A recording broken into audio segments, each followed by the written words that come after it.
Hello there, welcome to Own in the Evening. This is the Owndog once again alongside Alma. Hello. Good evening. Good evening. We are ready to go with Season 2, Episode 2. It's time. So rather than waste time, Alma, why don't you kick us on into our first topic? Well, the first topic I was thinking about was doubting your self-worth. Right, and so that's a big thing. So I let you introduce it, but yeah, doubting your self-worth is a big thing. The reason I did that, I didn't have my notes pulled up, so that's on me. But yeah, doubting your own self-worth. This is a concept that we've kind of hit a number of times, and I'm gonna let Alma riff on it. But we've talked about self-love, and I mean, we've talked about it a lot here on Owning the Evening because it's important. And the reason it's important is because when you don't have self-love, things like self-doubt really start to creep in and creep up. And they become an all too consuming issue for so many people. It's so very true. You know, I have been talking with someone who has been very low for quite some time. And the biggest issue they face is that they don't value themselves properly. They doubt their self-worth, and in not feeling comfortable in them with themselves and what they're worth, they don't see themselves properly. And it becomes hard for them to feel comfortable in their life and to get through their moments easily or at all. They're constantly, hitting me up for, I don't see life being worth it. I'm not valuable. I don't have friends. My friends don't love me, constantly tearing themselves down. And basically the biggest thing about them is that they base their self-worth on their looks. Like the thing that they think they're worth is based on how they look. And I can't tell them enough that it isn't your looks that matter. It's who you are that matters, and how the things on the inside that make you who you are, the love, the compassion, the kindness, those things that truly make you who you are as a person, not just the body you're in, but the body of work that you are towards the people in your life. And I can't seem to shake this person out of this mindset that who they are is so much more than just how they see themselves on the outside.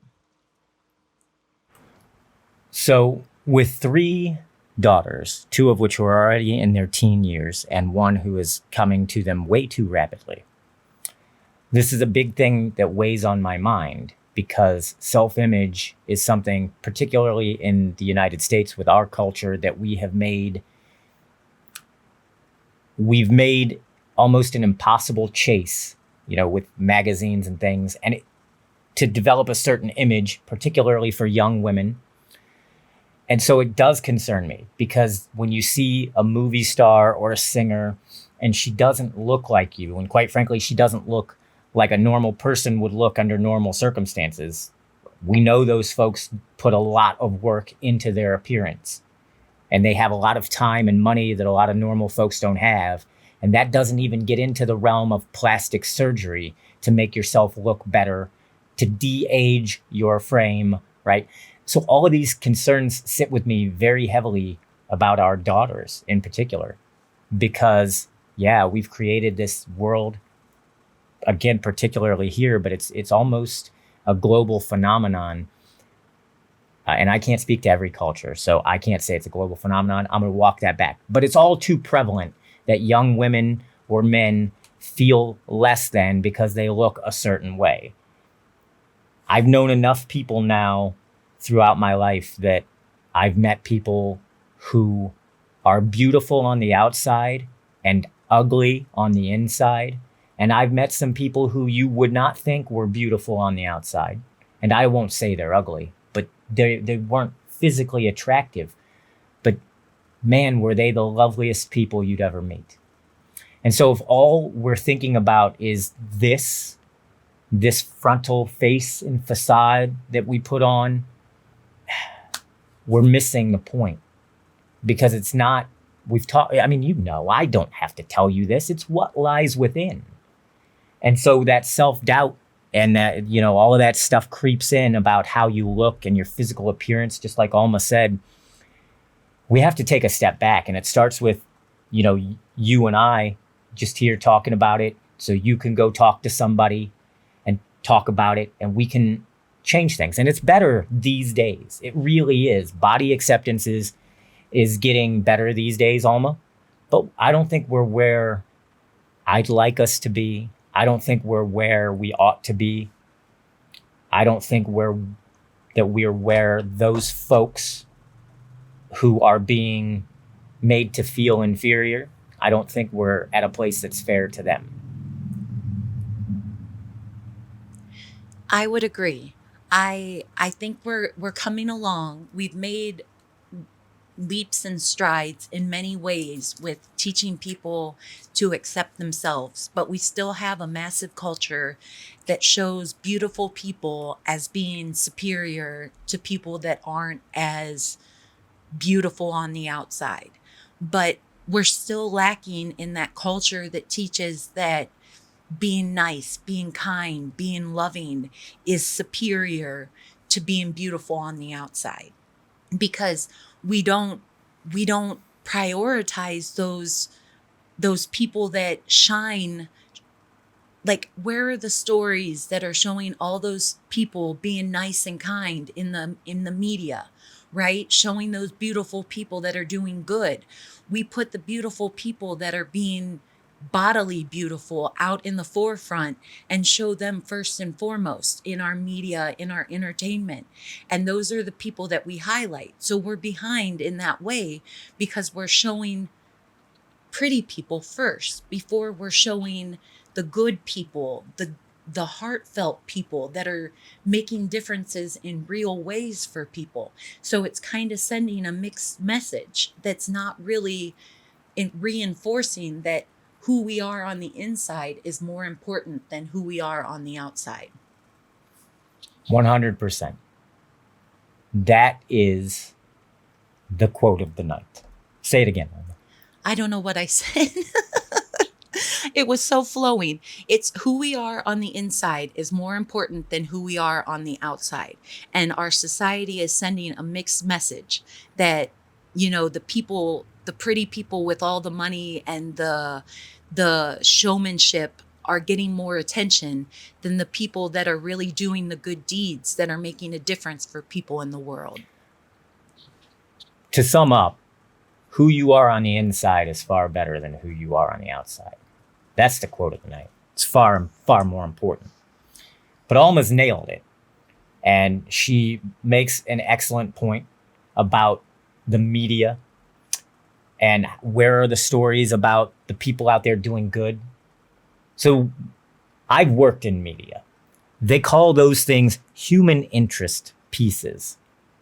And if you watch the news, you'll know that a lot of times your local news, probably in particular, will end the broadcast. And go ahead and watch your local news for a week and see if I'm wrong. But they'll end the broadcast with a light brevity type story, a human interest piece. They'll tell you about something in the community or some pet who did something, and they'll show you this on the news. And that's the last thing they'll show you. But that's the last thing they'll show you. They put it at the end. So you have to sit through all of the stories that they're going to put on before, all of the violence, all of the politics, all of the gross news that they make money off of by selling bad news to people so they can sell people to advertisers. Don't forget it. But when they introduce the news, when you see the bumpers, they don't say, oh, tune in at 11 and see this awesome story about this lady helping the community pet shelter. They don't lead with that. They lead with things like, something in your home may be killing you. Story tonight at 11. Like, holy crap, what's killing me? I gotta wait till 11. Yes, you gotta wait till 11. That's called a tease, and they do it on purpose. I don't watch the news, because it sucks. But that's what they do. Good news doesn't sell. Bad news draws audiences. So really what we ought to do is ask ourselves culturally and as humanity, Why are we so inclined to be attracted to bad news? Alma, why do you think that is? I think because culturally we've been taught to live in fear. And so we are attracted to things that stoke that fear. We live in a fear-based culture, so we are attracted to more fear-based news. So therefore, we listen to what causes fear. And instead of listening to things that cause positive energy, which we don't believe in anymore, we're more attracted to the things that cause fear energy. And that's what we believe in, we live in, we dwell in, and that's all we know. So positive energy is like this fictitious thing that we don't actually trust in anymore. Like leprechauns and unicorns. Exactly. Leprechauns. It's not the thing we know is real. But we know fear is real because we live and dwell in that every day now. And so that's what sells and that's what gets our attention. And sadly, that's what pays the bills now these days. Welcome to the Kick Chat. Mini King DK. Good evening. Thanks for being here. Any advice to someone feeling empty and hopeless? Alma, what would you say to Mini King? I have words as well, my friend. Welcome, by the way. We're glad you're here. When you're feeling empty and hopeless, I think the biggest thing you can do is dig down and realize that this moment is just one moment that you're going through, and find the light in the moment, because there is value in every moment. There's good in every moment. You just got to reach through and find that. If you have a home, you've got shelter. If you've got food, you have food to fill your belly. These are just little snippets of good that can help you feel better, even if in little measure. And if you can't find the good in that, just hold on to the light that this is just one moment that feels empty, one moment that feels hopeless, and know that these times are going to pass and you'll get through to a better moment. It may not be as quickly as you like. It may not come as fast as you would hope it would, but know that you're going to get through this hard time, because every hard time brings better times. It just takes getting through them. If you are feeling like, I'm not sure what you're going through, Mini King, but I can tell you that if you're feeling hopeless and empty, that it's not unusual, that I think everybody has been there. We all ride the roller coaster of life, and we've been up and down. And I've had my times, my friend, where I've felt empty and hopeless myself. Through our relationship together, my wife and I, as she went through her mania and her break and psychosis, and just I felt empty and hopeless. And I found strength in my friends and the people who could support me. And thank God I had good friends, because otherwise I'd have been in even more of a pickle. But what I'll tell you is, if you're feeling like no one cares, you don't have to feel that way, because I 100% promise you I care. Like I want you to leave here feeling a little more hopeful than you came in, my friend. And you're welcome to join our Discord. We're always almost the big chatter, but we're always welcoming. We're always open, and we always have an ear if you need to bend one. And the other thing I got for you, brother, is I will remind you that you are stronger than you probably give yourself credit for. Every adverse situation that you've gotten, that life has thrown at you so far to this point, you've made it through, because you're still here. You're still kicking. I believe you can make it through whatever you're going through now, even though I don't know what it is, but you're in the right place. We care. And if we can help, we will. But don't feel hopeless. Everybody's been there. You're not alone. Just reach out to those that you care about or that care about you and talk to them, because that's the biggest piece of advice that I could really give when you're looking for just direct advice, taking all the kind words away and all the positivity. Talk to somebody. That's the advice. Get it out. Find someone who cares and talk to them. And if you don't have anyone you can talk to, I would almost be willing to bet there is a community resource in your community that helps people who are in that state, who are in a state of despair, who feel like they have nowhere to turn. There are mental health resources, I'm sure, in at least somewhere around you. So most communities have something. Talk to somebody. But thank you for being here. And just feel free to join us every time we're here. Join our Discord. But just know that you're loved, you're cared for, because we've got a lot of love here, and I do care. You said it best. And I like that you mentioned join our Discord. Connect with us in private if you need somebody to talk to. I love talking to people. And if you need just someone to chat with, you're going through a hard time, we'd love to be there for you. Please let us know you're not we want you to know you're not alone. So please, we don't want anybody to feel empty and hopeless. So Owndog said it real well. You're not alone in this. So I would never want anyone to feel that way, because I've been there, I felt that, and I know how it feels, and I know it stinks. I know it sucks. But I believe in you. And we're here to help as much as we can. You know, we're not licensed therapists, but we've been through a roller coaster ride of a life with 10 plus years of bipolar mania. And we have that perspective. So thanks for being here. Much love to you. Team, if you want to join us live, we're on Kick and YouTube every Tuesday, Thursday, and Saturday nights at 9:30 p.m. Eastern Standard Time. The podcasts drop at 11:30, but we're live if you want to come join us. And we're Owndog Creates on both Kick and YouTube. So we'd love to see you, love to have you, love to talk with you and get your thoughts and feelings. So as we swing away from that, which King, I hope it helped. And yeah, we'd love to see you in the Discord. But as we swing on from that, I would like to move into emotions, Alma, specifically anger. Now, I am a different person than I was 20 years ago. But 20 years ago, I was known to get pretty angry, right? I mean, I had a decent temper 20 years ago. I wasn't ever a violent, angry man. I wasn't ever a guy, put up your dukes and let's have it out. That wasn't me. But I was angry. I was mean. I was cutting. I would use my words and I would use them to cut down or, make my point.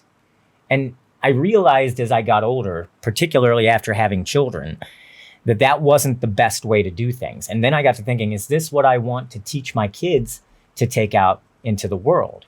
And then through my 30s, I kind of came into a new brain almost. As Who's says hello over in the YouTube chat. Who's in the house? Dude, what's up, buddy? Man, all right. Well, I'm glad you're here. That makes me happy. Good to see Who's. Hello, Who's. Who's in the chat? Who's. It's like Who's on first. Anyway, I digress. Remember, team, we're live 9:30 Tuesdays, Thursdays, and Saturdays, YouTube and Kick. Owndog Creates. Come join us. Just like Who's, just like Mini King. We'd love to have you. But I used to be different. And as I hit that enlightenment and I said, okay, this is no way to be. Kindness is king. We have to learn to love one another. We have to learn to treat one another decent because that's the path to betterment. That's how we'll change the world. And so I started living my life a different way. And I started teaching my children how to manage their emotions without letting the anger get the best of them. And even now, I still have my moments where I erupt. Grrr, I say, right? As a dad stomping around the house. But I'm not really an angry person anymore. And I feel better now. Anger is a strong emotion that can take you to bad places, Alma. It really can. And, for me, I actually had, I got with the bipolar, the anger got a hold of me and took me to some really bad places to where I needed to go to anger management to learn how to control my anger. And it was really helpful that I needed or that I got that training and practice with learning to control my anger.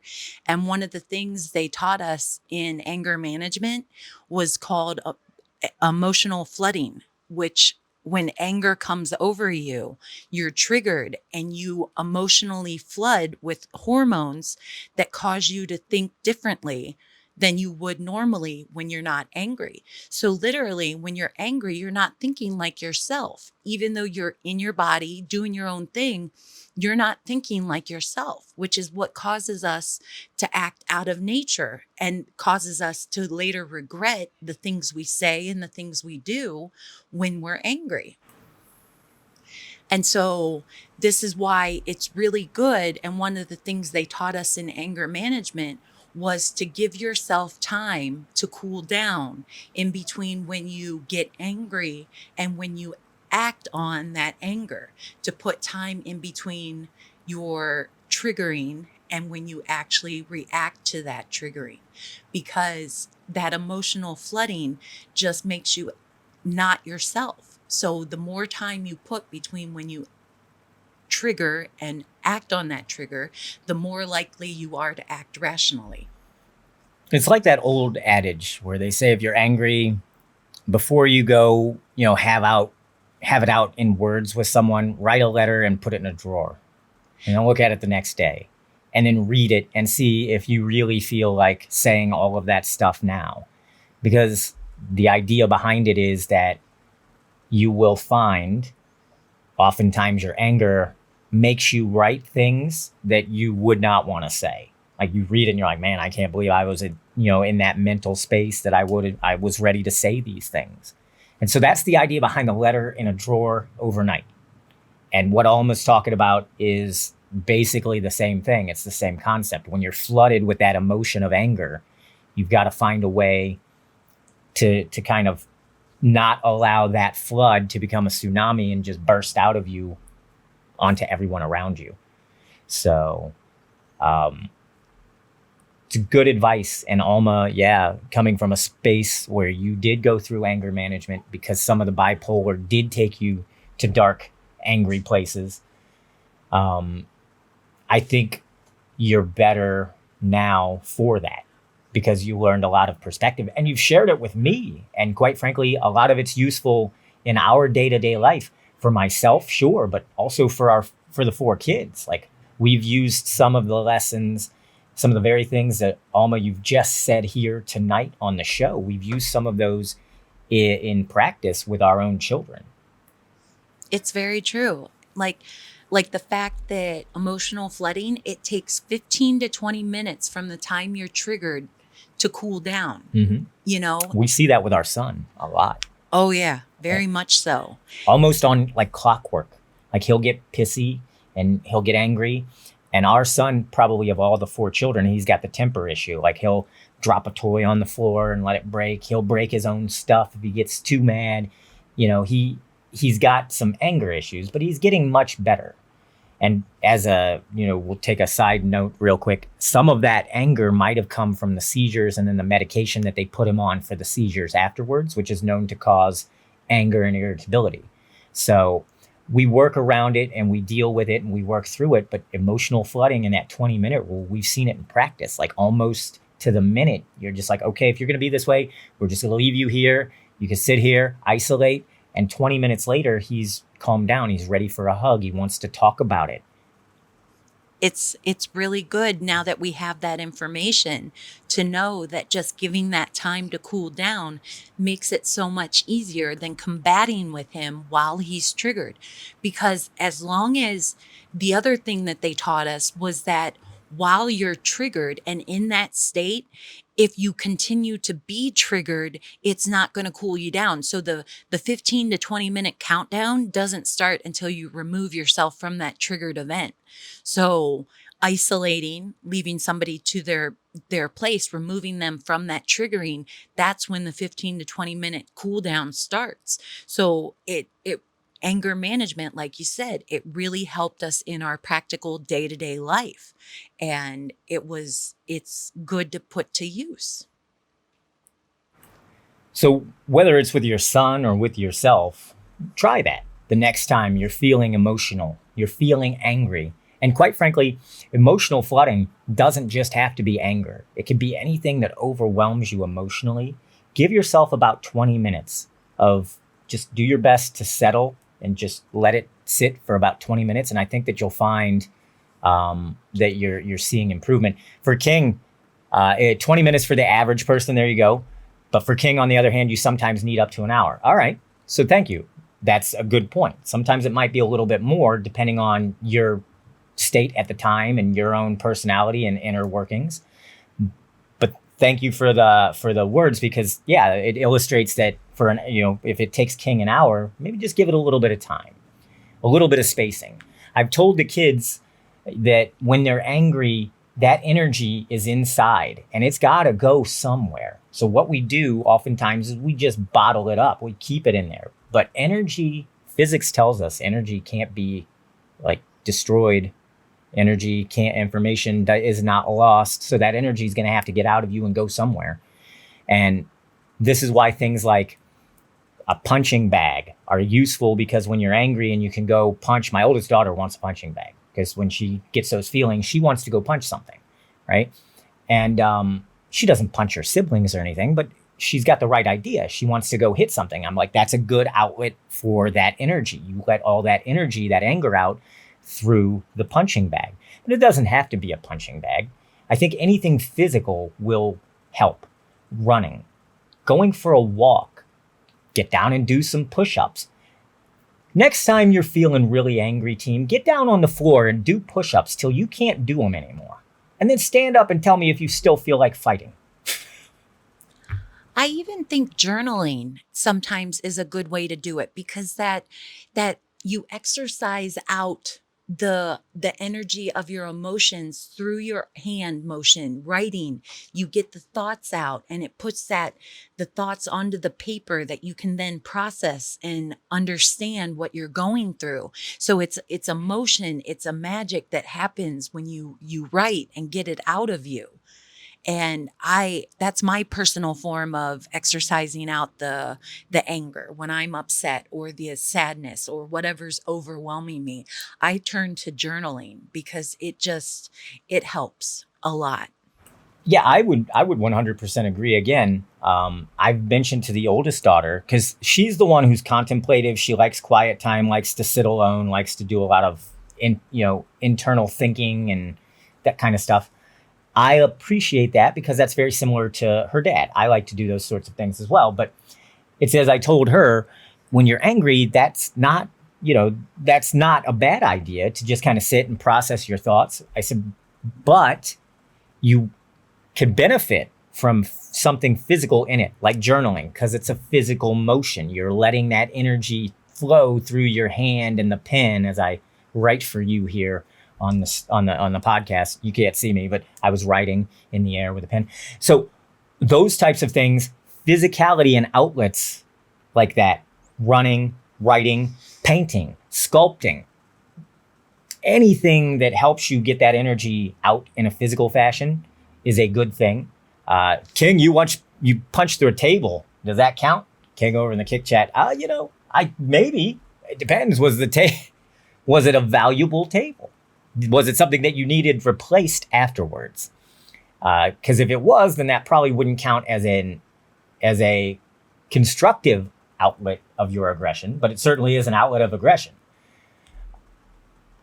If you've got an old table that doesn't matter anymore, and you go out and you give it a punch when you're mad, I'm all for it. Don't hurt yourself. But at the same time, if you're destroying your property that ends up costing you money, that's probably not the most productive thing. If you know Owndog, you know that I've said many times, I hate two things, and I don't like to put that out in the universe, but two things I really dislike. My two least favorite things are regrets and new expenses. Don't like either. I don't want to regret something later, and I don't want anything that's going to cost me money. So when the kids are running in the house and they fall down the steps, and, or they fall and crack their head open, which has happened, I instantly have a regret and a new expense. And I don't like that at all. So my regret is that I wasn't able to stop them from running in the house sooner, which I have rules. Oh, I have rules, team. They just don't listen to them. And I'm getting too old to be up chasing them around all the time. Stop running in my house. So yeah, I hate regrets and new expenses. So it's pretty much where I'm at. So if it was pretty much a new table king, like you say, for me, I'd say maybe find an old table that you could just have for punching. Oh, no, don't sit there. That's the punching table. Actually, now that I said it, that sounds like a darn good idea. Oh, but we got to get a punching table. Yeah, we do. The oldest would love it. She can have the desk out on the porch. There you go. Who's in the YouTube chat saying, yeah, he feels that about the regrets and new expenses? Yeah, I don't like either. So Tide over in the Kick chat as well, bringing the scary fish. I don't like that fish. I'm going to ban. Ooh. Anyway, moving on. Let's go ahead and get into Friends. And I don't mean the show. I like the show Friends. It's one of Alma and I's favorite shows. We watched a lot of Friends in our lifetime together. But I'm talking about real friends that you have or I have in our day-to-day lives. Alma, you are probably my best friend. As you are mine. But I'm lucky and blessed to have a handful of friends that I trust explicitly. Like, or to whatever the word is. Explicitly is probably not the right word, but that I trust completely. And if you can find, like I've got 4 or 5 friends that I can totally trust. I believe if I needed something, they'd help me. And I know if they needed something, I would help them. I'm ready anytime. And that was a huge benefit when all the stuff hit the fan and Alma had her psychotic break and she left the family and left me to deal with an eviction that was coming up because of lead paint issues. Not because we didn't pay our rent, but because we asked the landlord to clean up the lead paint in the house because we had children and he just evicted us, refused to take our rent, then evicted us for a late payment. And because Alma had her break at just the time of the eviction hearing, I couldn't make the hearing to explain to the judge all the crap that the landlord had pulled.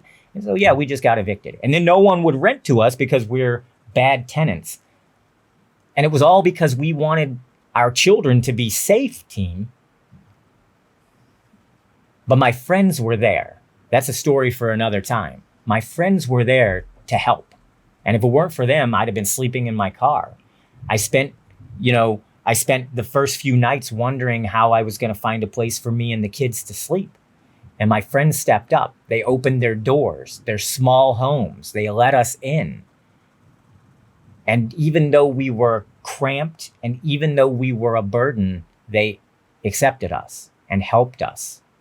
Those are true friends. I would go to war for any one of those people.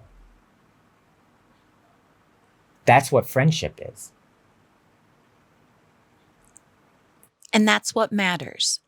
It matters to surround yourself with people you can trust and that support you and that make you feel whole about who you are.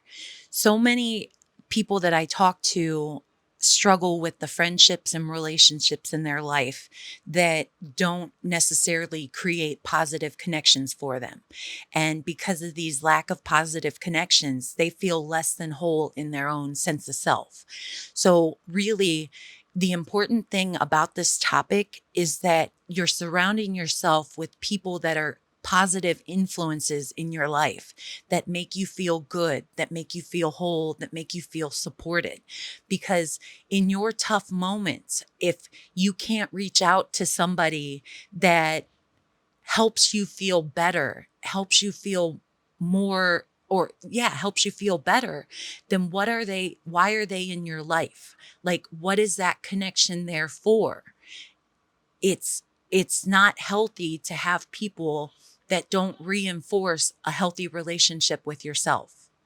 And so to me, that was something that I had to go through. I had built relationships in my life. And when I came to my break, all of my relationships faltered and failed because I didn't surround myself with positive influences in my life that could hold up to the negative place I came to. And when life got too hard, my relationships failed to support me. And so I knew what it was to have relationships that weren't positive for me. And so that's why it's all that much more important. And why I say, when you find people in your life, make sure they love you for who you are and not for who you pretend to be so they'll like you. It's good advice. It's great advice. Also remember that friendships are reciprocal. You gotta put out what you want to get back. And that's the best I can say.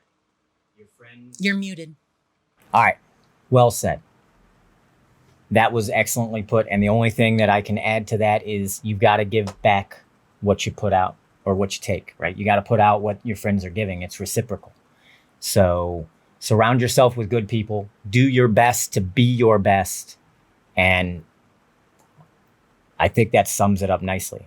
Friendships are definitely give and take. And as I said, for those folks who helped me, I would go through hell and back to help them if they ever needed anything.